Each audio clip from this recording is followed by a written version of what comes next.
Hari ini saya akan mewawancarai Bapak Edo Adrianto. Mari kita masuk. Assalamualaikum, Pak. Waalaikumsalam.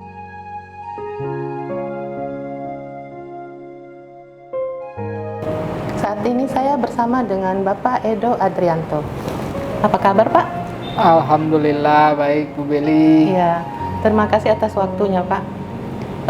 Saya ingin bertanya seputar Bapak dan PLN. Bapak masuk ke PLN tahun berapa, Pak? Saya diangkat PLN itu tahun 2007. Oh, berarti sudah 15 tahun, Pak, ya? Iya, Di udah lama PLN. banget. Alhamdulillah. Bapak di sini sebagai manajer PLN UP2B Sistem Makassar. Saat pertama sekali Bapak diangkat menjadi manajer, apa yang ada di pikiran Bapak? Ya, sebenarnya itu sudah manajer yang kedua ya, Bu Beli ya. Oh, iya. Yang pertama itu saya diangkat sebagai manajer itu di PLN UP3B Mataram ya. Jadi itu yang pertama kali. Yang di pikiran saya waktu itu ya kaget juga, surprise ya, bahwa ternyata saya kok dipercaya gitu ya. Padahal basic saya tuh dulu dari distribusi, Iya. ya. Tapi manajemen mempercayai saya seperti itu. Yang di pikiran saya surprise ya, terus juga karena kepercayaan tersebut saya harus yakin ya bahwa saya bisa menjalankan amanah sehingga PLN UP3B Mataram juga menjadi yang terbaik bahkan waktu itu ya, 2 tahun berturut-turut. Yang di PLN UP2B Sistem Makassar ini yang kedua ya, sama seperti yang di Mataram, itu juga surprise bagi saya, tidak terduga ternyata saya dipercayain lagi gitu ya, di tempat yang mungkin jauh lebih besar daripada sebelumnya ya. Walaupun di sini fokus hanya untuk operasi sistem, tapi ya saya dipercayai, diberi amanah yang insya Allah saya akan laksanakan gitu ya. Iya, berarti nambah pengalaman, Pak. Nambah pengalaman, nambah sahabat baru ya, betul, termasuk Pak. Dengan Bu Beli dan Pak Beli segala macam di sini. Iya, betul, Pak. Bagi saya itu lebih berharga gitu ya, Iya, karena Pak. memang saya biasa ngiter orangnya. Baik, Pak. Kemudian Bapak sebagai manajer, setelah berpikir jadi manajer, gaya kepemimpinan yang cocok Bapak pikir sebagai manajer itu apa, Pak? Gimana gaya? Iya, baik, kalau menjadi seorang manajer dan leader tuh ada perbedaan ya, Bu ya. Kalau manajer itu dia managingnya yang ini kan, kalau leader itu lebih dari itu. Dan saya pinginnya tidak hanya sekedar jadi manajer tapi juga leader ya. Makanya menurut saya leadership yang pas itu adalah leadership yang partisipatif ya, yang saya terapkan itu. Jadi kalau saya mau ngambil keputusan gitu ya, saya biasanya rangkul dulu semua pihak ya, saya minta sarannya, saya minta pendapatnya, baru saya putuskan.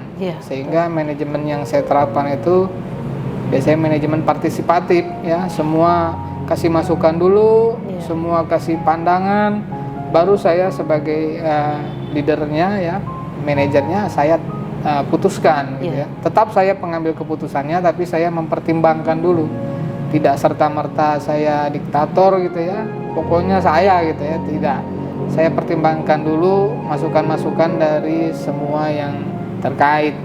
Itulah yang menurut saya terapkan selama ini, dan insya Allah ya masih inline lah ya. Iya, betul, Pak. Masih bisa cocok lah dimanapun saya berada gitu kan. Iya, gitu baik sih, Pak. Kemudian saya mau tahu apa motivasinya Bapak masuk di PLN sehingga bisa jadi kebanggaan keluarga? Ya, motivasi saya yang utama sih sebenarnya mau ibadah ya, kerja itu kan juga sebagai ibadah juga ya. Dan saya ingin menjadi salah satu orang yang berguna bagi bukan saja keluarga saya ya, tapi juga masyarakat dan negara ya, termasuk agama saya juga. Dan di PLN ini kerjanya kan tidak hanya menghasilkan sesuatu tapi berpahala, Bu. Ya, itu yang sangat saya senang di PLN gitu ya. Ketika bisa menyediakan pelayanan yang bagus untuk masyarakat gitu ya, kita berpahala ya. Karena listrik ini kan dipakai banyak hal yang bisa meningkatkan tidak hanya produktivitas, ekonomi, bahkan teman-teman yang bekerja itu menggunakan listrik, itu amalnya sangat besar. Betul, Jadi Pak. dua ya, kita Iya. bekerja sekaligus beribadah gitu. Itu motivasi terbesarnya memberikan terbaik seperti itu. Iya, makasih Pak. Kalau boleh tahu suka dukanya Bapak selama bekerja di PLN? Ya, suka dukanya sih sebenarnya banyak ya. Tapi kalau yang menurut saya dukanya itu kadang saya harus mengesampingkan pribadi saya ya, kebutuhan pribadi dibandingkan kebutuhan kantor gitu ya. Kadang meninggalkan anak istri ya, karena dinas gitu ya, keluarga orang tua gitu, itu dukanya. Iya, Pak. Iya. Kalau sukanya ya menurut saya di PLN ini cukup cukup bagus kesejahteraannya gitu ya. Terus juga banyak bisa bertemu orang-orang lain, sahabat gitu ya, mencari Iya. teman baru. Suka dukanya seperti itu ya. Tapi intinya saya segala hal itu pasti ada suka dan dukanya, dan itu tergantung kita menyikapinya saja lagi gitu ya. Iya, Pak. Gimana? Terus Bapak ada punya rencana ke depan buat PLN supaya dia bisa menjadi kreatif dan berkembang? Oh iya. Kalau dari pandangan saya Bu, namanya untuk berkembang berarti kita perlu talenta-talenta yang terbaik Iya, ya betul. di PLN, supaya memang apa yang dihasilkan itu selalu berkembang gitu kan, karena tantangan ini kan selalu dinamis ya. Jadi untuk menghadapi tantangan yang dinamis itu kita perlu talenta-talenta terbaik untuk mengimbanginya gitu ya. Jadi mudah-mudahan ke depan ya siapapun itu tidak terpaut dengan umur, tidak terpaut dengan Iya. gender, asalkan dia mampu ya, diberi kesempatan yang sama, talenta-talenta terbaik itu ya, diberi peluang yang sama. Jadi tidak ada dikotomi bahwa dia senior, dia junior, yang penting dia terbaik dan dia bisa, ya perlu diberi kesempatan gitu ya. Karena kalau tidak seperti itu akan tertutup karirnya jadinya gitu ya. Jadi bukan hanya dilihat dari teman atau dari senior junior, tidak ada itu. Yang penting dia paling mampu, paling terbaik, ya diberi kesempatan gitu ya. Jadi mudah-mudahan dengan cara itu PLN ini bisa menjawab tantangan ke depan dan berkembang lebih baik lagi. Amin. Ya. Berarti ini besar peran supportnya Ibu juga Pak ya? Oh iya. Bapak bisa sampai begini. Iya. Terakhir Pak, sebagai pembina PIKK, adakah pesan-pesan untuk ibu-ibu PKK UP2B Makassar? Oh iya, saya sebagai Pertama pembina. pengurusnya Pak ya? Oh iya. Saya sebagai pembina pertama mengucapkan banyak-banyak terima kasih ya kepada ibu-ibu, sudah sangat luar biasa mendukung bapak-bapaknya ya dalam bekerja di PLN UP2B Sistem Makassar. Itu bisa ditunjukkan dari hasil kinerja kita ya, itu kan kinerja dari seluruh pegawai yang dibantu disupport oleh ibu-ibunya gitu ya. Nah itu bisa terlihat kita semester 1 kemarin juga masih yang tertinggi, yang terbaik di UIKM Sulawesi. Itu saya sangat berterima kasih atas kontribusinya, dan saya harap kedepannya terus ditambah ya Bu ya. Jadi bukan hanya disamakan, dipertahankan. Iya. Jadi kalau kita mau berkembang itu ditingkatkan gitu ya. Jadi kalau selama ini sudah sangat baik, jadikan dia excellent gitu ya. Betul. Support bapak-bapaknya baik di rumah maupun di luar rumah gitu ya. Sehingga pikiran untuk bapak-bapaknya bisa fokus buat bekerja dengan full gitu ya. Saya yakin kinerja kami itu karena support ibu-ibu gitu ya. Iya, betul. Tidak menambah masalah bapak-bapak misalnya gitu ya. Setidaknya kalau bisa dihandle sama ibu-ibu, bapak-bapaknya bisa fokus. Jadi itu dari saya sangat berterima kasih. Iya, kami dari PKK juga berterima kasih kepada Bapak dan Ibu. Baik Pak, ini Pak ada video, bisa Bapak lihat. Oh iya.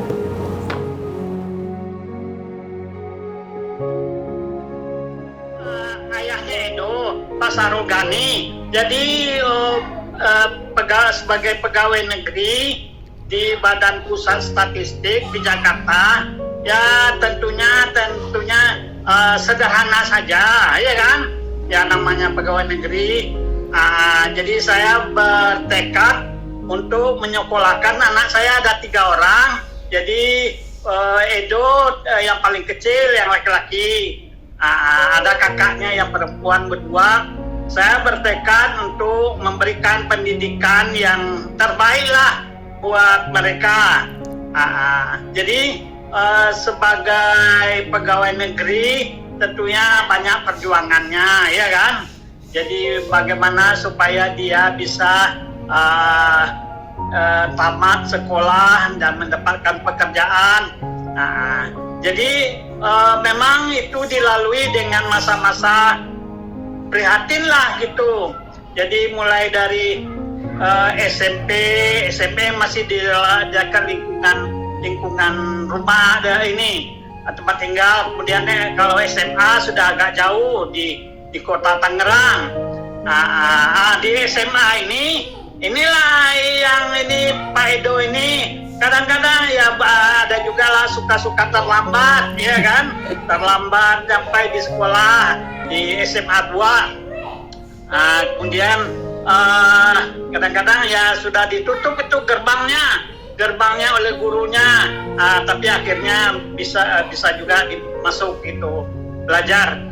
Itu di SMA. Kemudian dilanjut ke Trisakti elektro. Nah, jadi di Trisakti inilah terasa gitu mahasiswanya juga banyak yang mampu lah, khususnya yang Chinese ya. Tapi kita sendiri terbatas sebagai pegawai negeri. Kebetulan saya ada juga sambil ngajar di Trisakti.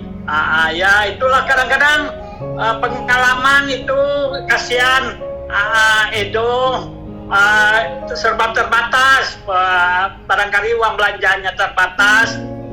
Ya tahulah kalau orang mampu barangkali minum lagi istirahat atau udah pulang minum minuman. Tapi anak saya ini Edo cepat-cepat aja pulang karena lapar, kemudian sampai di rumah jam 1:30 baru makan itu. Jadi memang serba terbatas waktu itu ya. Jadi ya, tapi semangatnya untuk belajar tetap dipompa gitu, didorong.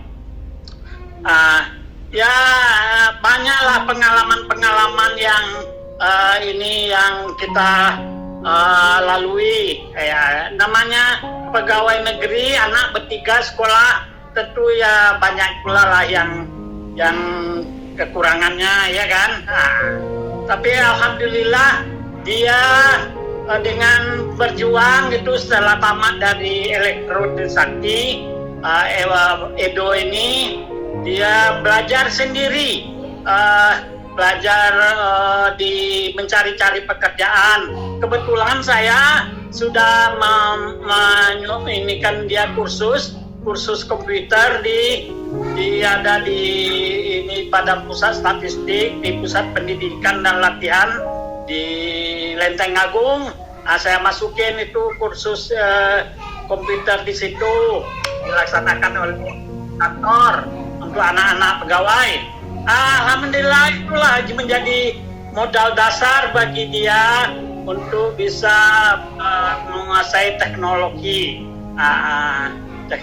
komputer, dan dia bisa berusaha mencari-cari pekerjaan sendiri, dicari-cari. Kalau pengalaman saya yang saya dengar dari dia sehari ada yang dapat tes di Indakiat itu di BSD gitu.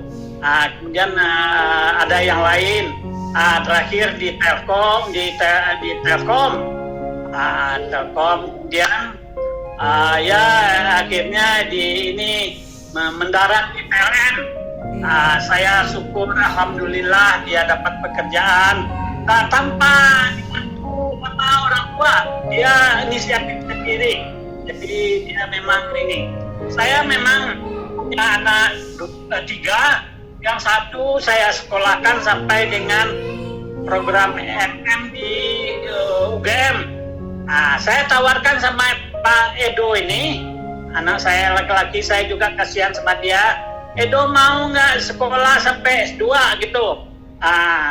Dia kasihan melihat saya gitu, barangkali saya pegawai negeri. Kemudian dia ini enggak Pak, katanya, nanti ajalah, katanya, biarlah bekerja, barangkali ada rezeki untuk program beasiswa, program yang ditugas belajarkan. Akhirnya diberi oleh Tuhan kesempatan belajar ke Australia Barat. Alhamdulillah, jadi dia bisa ini. Saya dengar di perjuangannya dia di Australia Barat itu juga ada kalanya agak kurang sehat, ada kaki yang ini barangkali. Jadi tapi akhirnya berkat berjuangnya gitu dan ditemani oleh istrinya sama anaknya satu, nah kita berhasil. Jadi kalau itulah sekelumit masa kecil daripada Edo. Kalau dia ditempa dengan kalau saya bilang itu keprihatinan gitu, prihatin di barangkali bersekolah dengan belanja harian yang terbatas, ya. Kemudian mungkin juga begitu peralatan belajar yang waktu itu masih mewah bagi dia, ya kan, misalnya komputer atau kalkulator atau buku-buku, tapi semangatnya dia itu yang mendorong dia bisa berhasil gitu. Alhamdulillah, dia itu termasuk kalau ini anak yang inilah yang patuh mendengarkan orang tua gitu kan. Kalau di lingkungannya di Tangerang ini dia inilah ikut ini tidak berbuat hal-hal yang ini negatif. Misalnya kalau ada perayaan 17 Agustus, dia selalu ikut dengan kawan-kawannya mengadakan perayaan gitu. Nah, jadi yang pasti adalah Papa merasa sangat berbahagia dan bersyukur kepada Allah Subhanahu wa Ta'ala bahwa Edo bisa mendapatkan pekerjaan yang baik lah gitu, ya kan. Jadi tapi pekerjaan ini itu harus diinikan sebagai amal ibadah gitu. Jadi amal ibadah membantu masyarakat, membantu yang belum mendapatkan penerangan listrik menjadi lebih mudah, membantu kemudahan. Jadi sangat bermanfaat bagi masyarakat gitu. Apalagi kita tahu listrik ini sangat vital, ya kan, sangat diperlukan oleh masyarakat. Jadi saya sebagai ayahnya Edo sangat berbahagia, sangat bangga dengan Edo bisa bekerja di PLN. Semoga bisa membawakan diri di antara lingkungan kita, lingkungan bekerja, dan bersyukur kepada Tuhan apa yang sudah dicapai sampai sekarang. Mudah-mudahan bertambah hari, bertambah baik gitu, bertambah banyak kemajuan. Tapi kita ini jangan lupa berserah diri kepada Tuhan yang telah memberikan kita kemudahan-kemudahan. Bekerja itu karena Papa kan juga seorang pegawai negeri kan, jadi punya teman kerja, punya atasan, punya bawahan. Jadi yang paling penting itu adalah bisa dan mampu menempatkan diri gitu. Kalau kita pandai menempatkan diri, pandai kepada dalam tanda petik ya, pandai kepada atasan, pandai kepada bawahan, pandai kepada sesama kolega. Nah, kita mudah-mudahan alhamdulillah kita berhasil. Yang penting bekerja itu ya itu adalah amanat atau kepercayaan. Mudah-mudahan Tuhan akan memberkati kita. Nah, pesan kepada Edo, apa yang sudah dicapai sekarang, itulah yang karunia Tuhan. Jadi itu dikala kepada kesejahteraan anak dan istri. Mudah-mudahan diberkati oleh Allah Subhanahu wa Ta'ala, dan semakin baik pekerjaannya, semakin baik amal ibadahnya, ya kan? Jadi begitu juga semakin baiklah ini bakti kepada orang tua, ya kan? Jadi ingat itu bahwa kita sampai dengan keadaannya sekarang ini tentunya itu adalah usaha dari orang tua kita juga, usaha dari saudara-saudara kita juga. Papa percaya bahwa itu tentunya akan mengerti itu, ya. Jadi mudah-mudahan saja dimudahkan segala urusan pekerjaan sampai dicapai apa-apa yang ingin dicita-citakan. Baik Pak, gimana tanggapan Bapak setelah melihat video ini? Ya, kalau saya sih sangat surprise ya. Jadi memang ini sangat di luar dugaan banget ya. Bahkan menurut saya di luar ekspektasi saya ya, bahwa ini video diambil betul-betul menggambarkan kondisi sebelumnya, dan itu surprise lah bagi saya ya. Ini bisa dibilang hadiah terbesar ya, bahwa dari apa, dibandingkan hadiah ulang tahun atau apa, bahwa ini dari orang tua saya sendiri gitu kan yang ngomong gitu ya. Ya mudah-mudahan saya bisa memenuhi harapan lah, ekspektasinya ya, bahkan lebih baik daripada ekspektasi. Makasih Pak, iya atas waktunya. Iya. Sungguh menarik wawancara ini. Semoga menjadi motivasi bagi kita semua. Semoga Bapak sukses selalu. Ya, sama-sama sukses ya Bu Beli Iya, ya. makasih, Terima Pak. kasih Bu.